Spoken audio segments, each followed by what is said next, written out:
आज हम लोग RAC refrigeration and air conditioning 2022 में पूछे गए क्वेश्चन के एनालिसिस करेंगे। उस समय टोटल 20 ऑब्जेक्टिव क्वेश्चन पूछे जाते थे, लेकिन अब सिलेबस के अंदर 10 ऑब्जेक्टिव क्वेश्चन कर दिए गए हैं। तो 20 क्वेश्चन का हम लोग फुल एनालिसिस देखेंगे और समझेंगे कि उसका कंसेप्ट क्या है। अगर उससे रिलेटेड दूसरा क्वेश्चन भी आता है तो उसको कैसे सोल्व किया जा सकता है। तो आपके स्क्रीन के ऊपर दिख भी रहा है कि ये मैकेनिकल इंजीनियरिंग थ्योरी के अंदर रेफ्रिजरेशन एंड एयर कंडीशनिंग 2022 और के अंदर पूछा गया क्वेश्चन है। और इसमें सबसे पहला क्वेश्चन आपको स्क्रीन के ऊपर दिख रहा होगा, 1 टन ऑफ रेफ्रिजरेशन यानी 1 TR। आप पढ़े हुए कि 1 TR किसके बराबर होता है। तो जनरली ये 232.2 किलो जूल होता है पर मिनट, लेकिन इसको प्रैक्टिकली लाया गया है कितना, 210 मान लिया जाता है, 210 किलो जूल पर मिनट। यहाँ तो मिनट है। अगर सेकेंड रहता तो क्या करते हैं, तो इसमें 60 से डिवाइड करते हैं तो 3.5 किलो जूल पर सेकेंड होता है। और किलो जूल पर सेकेंड को क्या बोलते हैं, वाट बोलते हैं, ध्यान में रखिएगा। तो अगर आपके एग्जाम में 3 ऑप्शन रहे, 210 किलो जूल पर मिनट, ये भी सही है, या 3.5 किलो वाट रहे, ये भी सही है, या 3.5 किलो जूल पर सेकेंड। इसमें से देख लीजिए, कभी कभी क्या करता है, तीनों ऑप्शन देता है और ऑल ऑफ एबव का भी ऑप्शन रहता है। तो 2 किलो तो नहीं होगा, 21 किलो जूल नहीं होगा, 210 किलो जूल पर मिनट होगा मेरा करेक्ट आंसर। नेक्स्ट क्वेश्चन हम लोग देखते हैं एक एक करके। सेकेंड क्वेश्चन क्या कर रहा है, एयर रेफ्रिजरेशन वर्क ऑन। ये 2023 में भी रिपीट है, 2022 में तो पूछा ही गया है और 2023 में भी ये क्वेश्चन पूछा गया है कि एयर रेफ्रिजरेशन किस पे काम करता है। तो आपको मालूम है कि बेल कोलमैन साइकिल के ऊपर काम करता है। एयर रेफ्रिजरेटर किस पे काम करता है, बेल कोलमैन साइकिल पर या रिवर्स ब्रिटन साइकिल। इसको क्या बोला जाता है, रिवर्स ब्रिटन साइकिल। ये दोनों में से कोई भी हो सकते हैं, बेल कोलमैन साइकिल भी हो सकते हैं या रिवर्स ब्रिटन साइकिल हो सकते हैं। दोनों में जो ऑप्शन रहेगा वो आपका करेक्ट आंसर हो जाएगा।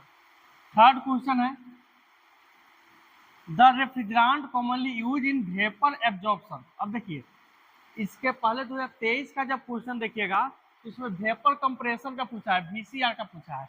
यहाँ पे पूछ लिया VAR का, VAR। अब देखिए, VAR के अंदर दो प्रकार के जनरली हमारे पास रेफ्रिजरेंट यूज होते हैं। एक में तो अगर रहता लिथियम ब्रोमियम, इसमें रेफ्रिजरेंट जो यूज होता है क्या होता है, वाटर यूज होता है। क्या होता है, वाटर यूज होता है। लेकिन सिंपली आपको बोल दिया गया कि वेपर एब्जॉर्प्शन के अंदर कौन सा होगा, तो अमोनिया वाला में अमोनिया होगा, नहीं तो वाटर किस में होता है, लिथियम ब्रोमियम वाला में। इसके करेक्ट आंसर ये हो जाएंगे। नेक्स्ट क्वेश्चन पर हम लोग चलते हैं, 4 नंबर क्वेश्चन को देखते हैं हम लोग।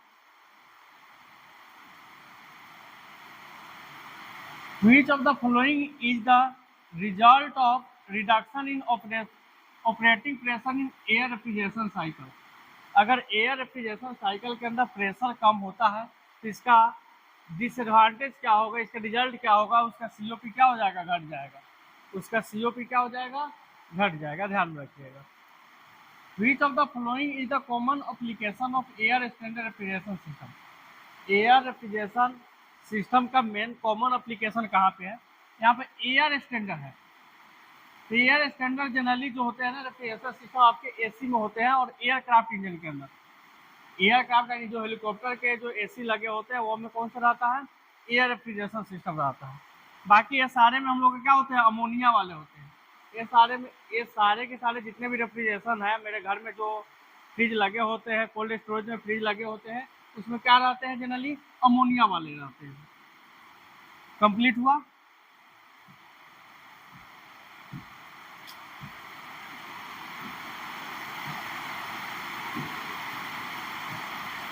नेक्स्ट है the refrigerant use in VCR। अब वेपर कंप्रेशन आ गया। Best refrigerant cycle rejected heat at, यानी जो हीट का रिजेक्शन होता है वह कहाँ पे होता है, कंडेंसर में। हीट का रिजेक्शन कहाँ पे होता है? रेफ्रिजरेंट के द्वारा कंडेंसर में। फिर vapour compression refrigeration employ which of the flowing cycle. जो वेपर VCR साइकिल है वो किस पे काम करता है? तो रिवर्स रैनकाइन साइकिल के ऊपर काम करता है। किस पे काम करता है? Reverse Rankine cycle. 8 number question को हम लोग देखते हैं।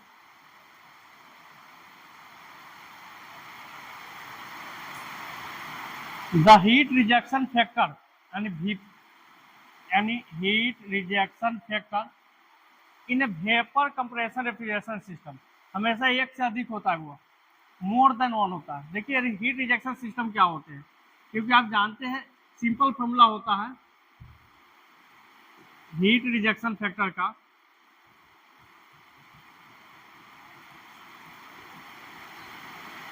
1+1/COP।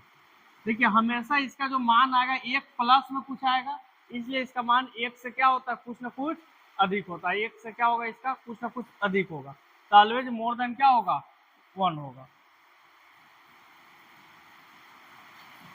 नेक्स्ट है 9 नंबर क्वेश्चन को देखते हैं।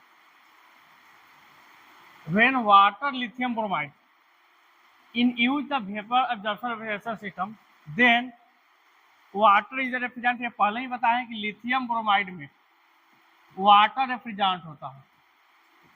क्या होता है? वाटर रेफ्रिजरेंट का काम करता है। Vapour absorption refrigeration system use dash energy.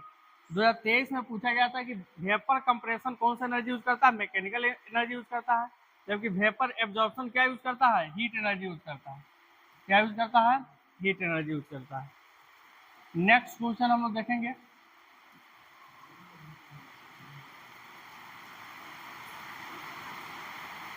ग्यारह नंबर,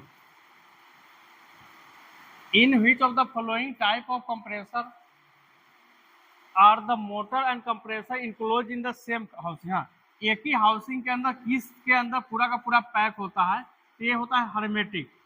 हर्मेटिक कंप्रेसर के अंदर मोटर और कंप्रेसर दोनों क्या होता है? एक ही यूनिट के अंदर क्लोज होता है। कंप्लीट हुआ। नेक्स्ट है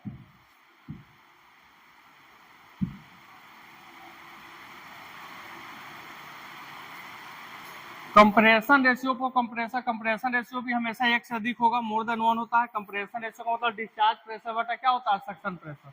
तो डिस्चार्ज प्रेशर अधिक रहेगा, सक्शन प्रेशर कम रहेगा, इसलिए इसका मान भी हमेशा 1 से क्या होता है? अधिक होता है।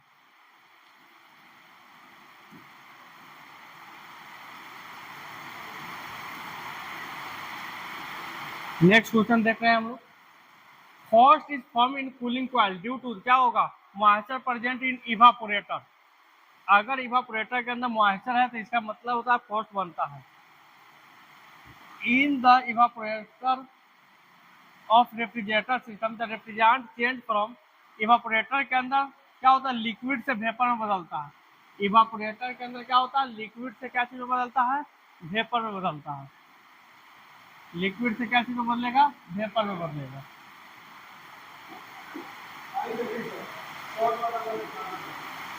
पंद्रह नंबर क्वेश्चन देखते हैं हम लोग। Which is the simplest type of evaporator. Bare tube coil जो इवापोरेटर होते हैं सबसे सिंपल प्रकार के होते हैं। बेयर ट्यूब जो इवापोरेटर होते हैं सबसे क्या होते हैं? सिंपल प्रकार के इवापोरेटर होते हैं। The constant pressure expansion valve also known as. Constant pressure expansion valve को ऑटोमेटिक एक्सपेंशन वाल्व भी बोला जाता है। Which metering device used in the room AC. Room AC के अंदर कौन सा मीटिंग डिवाइस यूज होता है? कैपिलरी ट्यूब होता है। कौन होता है? कैपिलरी ट्यूब यूज होता है।